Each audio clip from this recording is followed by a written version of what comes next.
Welcome back. Break पर जाने से पहले हम बात कर रहे थे पाकिस्तान क्रिकेट की हालिया परफॉर्मेंसेस पर और साथ में पाकिस्तान के मिशन साउथ अफ्रीका पर। पहला टेस्ट मैच है और उस पर मजीद बात करेंगे। शाकिर अब्बासी हमारे साथ मौजूद हैं। शाकिर, पाकिस्तान के कॉम्बिनेशन की बात की जाए टेस्ट मैच में, पाकिस्तान के पास जो फास्ट बॉलर मौजूद हैं, खुरम शहजाद, मीर हमजा, मोहम्मद अब्बास और नसीम शाह, चार फास्ट बॉलर्स के साथ जाना चाहिए, या फिर आप समझते हैं कि इनमें से किसी को ड्रॉप करके नोमान अली को भी शामिल करना चाहिए, या क्या कॉम्बिनेशन होना चाहिए पाकिस्तान का यहाँ पर?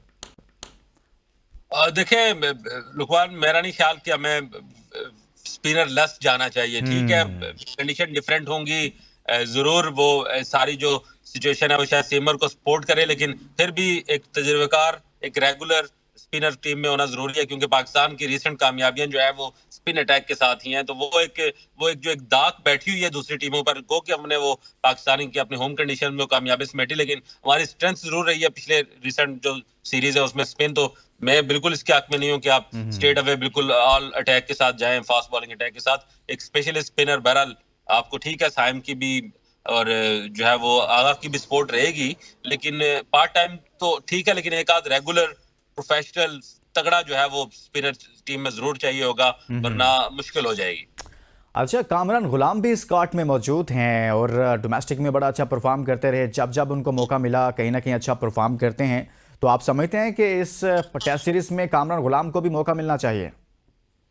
मेरा ख्याल है कामरान गुलाम को तमाम मैचेस में खिलाना चाहिए। कामरान गुलाम बेसिकली है ही टेस्ट का प्लेयर। जिस तरह उसने डोमेस्टिक के टन्स ऑफ रन्स हैं, आप उसके जितने भी सीजन देख लें, वो उन रन्स पर बार बार नॉक करता रहा कौमी टीम के दरवाजे पर, और बड़ी देर से, लेकिन फाइनली उसको वो जो है वो स्पेस मिली। और मैं समझता हूँ कि जब लड़का को इस तरह पक कर आ जाता है अपने जो है वो अपने सर्किट में, तो वो फिर जब इंटरनेशनल सर्किट में आता है तो वो आपको मायूस नहीं करता। कामरान ने आते ही सेंचुरी की, वनडे में सेंचुरी, टेस्ट में सेंचुरी, फिर माफ कीजिएगा सीरीज जी में जो जी। उनका बर्ग रफ्तार वो 60-63 रन की इनिंग्स थी जिसमें मैच का पास अप बेल्टा। तो Kamran is a complete package, और उसको आपको उस पर एतमाद करना पड़ेगा, उसे वक्त देना पड़ेगा। जैसे आपने, लेकिन आपने साइम अयूब को बेपना वक्त दिया, बेपना चांस दिए।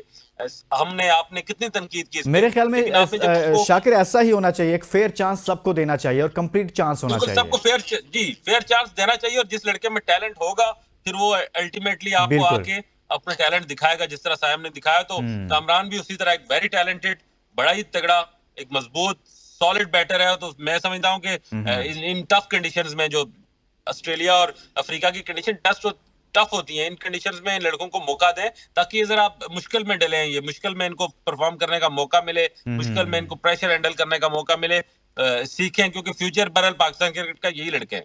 सही है। अब्बास, अब्बास नाम तो सुना होगा शाकिर अब्बास साहब। मोहम्मद अब्बास। सर सीरा कंट्रीज में अब्बास से बेहतर हमारे पास, मैं आज भी कहता हूं कि कोई कोई फास्ट बॉलर नहीं है। जो कंसिस्टेंसी उसमें थी, और फिर जितना वो काउंटी खेल गया, उसने अपने आप को बहुत पका लिया, और मैं बड़ी राइटली चॉइस थी जिसने भी उसको सिलेक्ट किया, क्योंकि हम कुछ अर्से देख रहे थे कि वो सर्किट से बिल्कुल गायब था। लेकिन मैं सर, इस चीज पे सर्कट से जोर देता उसको हूं कि गायब जिस किया गया था, ये कहकर किया गया था कि जी पेस नहीं है। मेरा ख्याल है रिसेंट पास्ट में हमारे जो सीरीज ज्यादातर खेली गई वो एशिया में, होम में हमने खेली, तो वहां शायद अब्बास इतना लीथल, इतना जो है वो अच्छा वेपन शायद नहीं था। लेकिन जिन कंडीशंस के लिए उसको सिलेक्ट किया गया है, बिल्कुल राइट चॉइस है। और पिछले 2-3 सालों से उसका तजर्बा भी इस तरह के विकेट्स पे बॉलिंग करने का ज्यादा है। अब्बास अल्टीमेट चॉइस होगी, और मैं ये भी देख रहा हूँ कि वो मैन हमारे विकेट टेकर भी वही होंगे, क्योंकि जिस तरह का उसने अभी रिसेंट काउंटीज में और इंग्लिश कंडीशन में बहुत ज्यादा क्रिकेट खेली है, तो वो चीजें उसको यहाँ अब वो सारा जो उसका एक्सपीरियंस है यहाँ पर उसका रिजल्ट आना चाहिए। अच्छा, हम कुछ बात करेंगे मोहम्मद रिजवान की कप्तानी को लेकर। प्रोग्राम के आखिर में T20 हो या फिर ODI हो, आपको उनकी कप्तानी कैसी लगी? क्या T20 के लिए कुछ डिफरेंट कैप्टन होना चाहिए पाकिस्तान के लिए, कुछ पाकिस्तान को कुछ डिफरेंट फैसला करना चाहिए, या फिर रिजवान को T20 में अभी बरकरार रखना चाहिए? अभी T20 तो काफ़ी दूर हैं, तमाम फोकस चैंपियंस ट्रॉफी पर है, लेकिन कप्तानी कैसी लगी आपको उनकी? देखिए लुकमान, जितनी तो रिजवान पे थी हम सबकी, रिजवान की कैप्टनसी उससे बेहतर परफॉर्म किया उन्होंने एज अ कैप्टन। और रिजवान की सबसे बड़ी कामयाबी यही है कि वो प्रेशर नहीं लेता। वो हारता भी रहा है तो उसको भी उसने लर्निंग किया, क्योंकि उसका मजाक बनाया गया, लेकिन उसने वो सारा प्रेशर अपने ऊपर नहीं लिया। लेकिन जिस तरह की बोल्ड कैप्टनसी उसने साउथ अफ्रीका के खिलाफ खास करके की, और जिस तरह के राइट टाइम पर उसकी जो तब्दीलियां थी बॉलिंग में, फील्डिंग में, वो बड़ी कारगर साबित हुई। और उसकी एक और जो मैंने चीज इन दिनों नोट की है, हम जो बाबर आजम में हम इसकी कमी देखते थे, कि जब वो मुखालिफ कोई ऐसी पार्टनरशिप बिल्ड होना शुरू हो जाती थी तो बाबर आजम के हाथ पांव फूल जाते थे। रिजवान वहां पर आकर बड़ा वाइसली बॉलिंग चेंज करता रहा है। आपने कल भी देखा होगा जिस तरह क्लासन को आके उसने शाहीन से आउट करवाया थी। सारी चीजें रिजवान को बाकी माजी के कैप्टन से बेहतर करती हैं। जहां तक तीनों फॉर्मेट के कैप्टन है, मैं इस अच्छी परफॉर्मेंस के बावजूद मैं इसके खिलाफ हूं, क्योंकि वर्कलोड बहरहाल मैनेज करना चाहिए। कैप्टनसी और विकेट कीपर एक ऐसा खिलाड़ी होता है टीम में जो पूरे के पूरे मैच में इन्वॉल्व रहता है वो एक इतना लोड बहरहाल नहीं डालना चाहिए। पहले भी हमने ये गलत फैसले किए। राइट टाइम पर अगर कोई बेहतर हमें बंदा नजर आता है T20 में, एक यंग एग्रेसिव कैप्टन, तो वो T20 फॉर्मेट को, क्योंकि जिस तरह हम नई पॉलिसी के तहत एक नए हार्ड हिटर पैदा करेंगे, एक नई, मुझे उस जो पाकिस्तान क्रिकेट बोर्ड की सोच लगती है वो ऑल टुगेदर एक नई T20 जो है वो पूरा गैंगस्टर का गैंग बनाना चाहते हैं क्रिकेट में, जो आकर बाकी जो है वो मारदाड़ वाला एक पोजीशन में हो। तो उस सूरत हाल में मुझे लगता है कि शायद हमें रिजवान को वनडे और टेस्ट तक तो ठीक है, लेकिन T20 में हमें उनको रिलैक्स करना चाहिए। कुछ ना कुछ सोचना पड़ेगा T20 को लेकर। कुछ बात चैंपियंस ट्रॉफी पर भी हो जाए। शाकिर अब्बासी साहब, चैंपियंस ट्रॉफी हम तो बात करते थे, आप भी बात करते थे, पाकिस्तान मीडिया भी कहता था कि ICC में काफ़ी असर रसूख है BCCI का, और यूँ कहिए कि वो इंटरनेशनल क्रिकेट काउंसिल नहीं है बल्कि इंडियन क्रिकेट काउंसिल है। अब तो दुनिया भर का मीडिया बोलने लग गया है। टेलीग्राफ ने एक पूरी स्टोरी छाप दी उस पर कि दुनिया की क्रिकेट की साख को मुतासिर किया, सिर्फ और सिर्फ भारत के लिए ऐसा किया गया। क्या कहेंगे आप?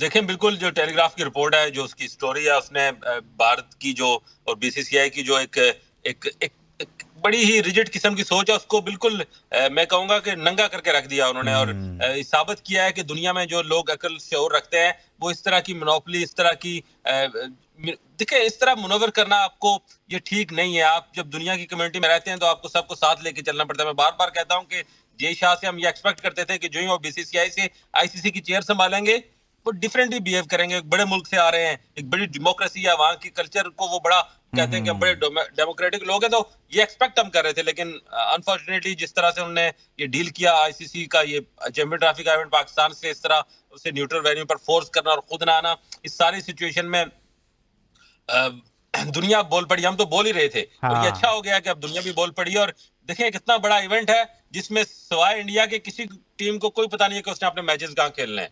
बस इंडिया को पता है कि मैंने अपने मैचेस दुबई में खेलने हैं, हमने अपना सेमीफाइनल भी दुबई में खेलना है, हमने अपना फाइनल भी दुबई में खेलना है। पाकिस्तान जो होस्ट है उसको नहीं पता कि उसको जो है वो फाइनल कहाँ खेलना है। बाकी मुल्कों को नहीं पता कि उन्होंने अपने शाकिर, इससे ये तासुर मिलता है कि अब ये कहानी ज्यादा लंबी चलेगी नहीं है जो भारत चला रहा था, जो BCCI ICC में चला रहा था। लुकमान, हर उरूज को ज़वाल है। मेरा ख्याल है भारत अपने अब वो जो उरूज उसका था, वो जो उसकी एक हटदर्मी थी, वो जो एक माइटीनेस थी, वो अब आस्ता आस्ता ये गिरेगा। ये जो बुत है ना एक उनके अना का, और वो जो पैसे के जोर पे उन्होंने क्रिकेट को यरगमाल बनाया हुआ, ये बुत अब पाश पाश होगा। और ये जो स्टोरी आपने जो शेयर की, ये उसकी एक कड़ी है। देखिए, पाकिस्तान जब भी बोलता था तो यही कहा जाता कि इंडिया पाकिस्तान की राइवलरी है, तो पाकिस्तान उसको नेगेटिविटी फैलाता है, नेगेटिव बोलता है। लेकिन अब दुनिया ने बोलना शुरू कर दिया, और क्योंकि जब भी कहीं आपको जुल्म होता नजर आएगा, जहां कुछ ज्यादती होगी किसी भी स्पोर्ट्स साइड के भी, तो जो लोग जो इंसानियत का दर्द रखते हैं, जो इंसाफ पे बिलीव करते हैं, वो बोलते हैं। अब भारत ने जो एक मोनोपोली और एक हटदर्मी as a chair cricket ICC cricket ना, अब जो देशा वो BCCI की चेयर सेक्रेटरी नहीं है, और पाकिस्तान ही नहीं बल्कि शाकिर दुनिया बोल रही है। इसका मतलब है कि स्टोरी एंड होने वाली है। BCCI की जो मोनोपोली की थी वो, खासतौर पर बहुत बहुत शुक्रिया। स्पोर्ट्स जर्नलिस्ट शाकिर अब्बासी साहब हमारे साथ मौजूद थे। हमने बात की है पाकिस्तान क्रिकेट पर, चैंपियंस ट्रॉफी पर, और इसके साथ साथ फ़खर ज़मान पर, साइम अयूब पर, और तीनों फॉर्मेट्स पर पाकिस्तान के कॉम्बिनेशन पर बात की। हमें इजाज़त दीजिए और अपना बहुत सारा ख्याल रखिए। अल्लाह हाफ़िज़।